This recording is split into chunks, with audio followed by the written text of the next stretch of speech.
วิสโคเทคโนโลยีพร้อมนำเสนอระบบการตรวจสอบลักษณะภายนอกแบบอัตโนมัติที่รวดเร็วและมีความแม่นยำสูงการใช้ระบบการตรวจสอบลักษณะภายนอกแบบอัตโนมัติแทนการตรวจสอบด้วยสายตามนุษย์แบบที่ผ่านมาช่วยให้ขั้นตอนการตรวจสอบมีประสิทธิภาพคงที่ขั้นตอนแรกของการดำเนินการตรวจสอบลักษณะภายนอกคือการถ่ายภาพวัตถุที่ต้องการด้วยกล้องถ่ายรูป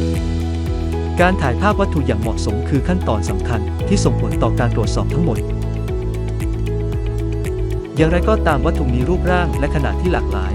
และในบางกรณีกล้องเพียงตัวเดียวไม่อาจจับภาพได้อย่างครอบคลุม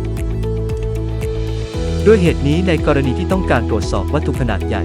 หรือเส้นรอบวงของวัตถุทรงกระบอกการถ่ายภาพแบบแยกส่วนช่วยให้เห็นพื้นผิวทั้งหมดอย่างครบถ้วน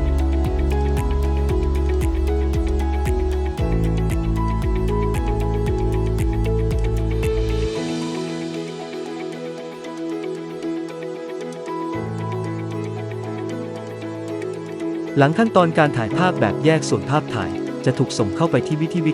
9000 ซึ่งทำหน้าที่เป็นคอนโทรลเลอร์หลักเพื่อทำการเชื่อมต่อภาพ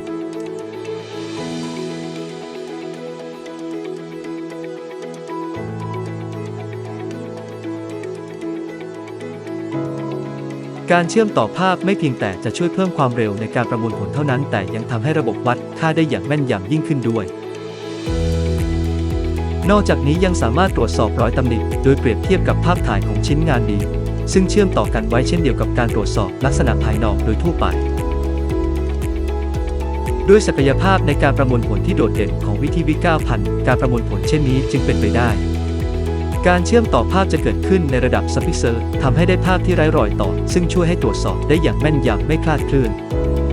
พวกเราคือผู้เชี่ยวชาญที่พร้อมนำเสนอระบบการตรวจสอบลักษณะภายนอกโดยผสมผสานอุปกรณ์ที่เหมาะสมตามระยะเวลาหรือเกณฑ์ความแม่นยำที่ลูกค้าต้องการกาโซฮิโตสุจิเส้นทางแห่งภาพวิสโกเทคโนโลยีไทยแลนด์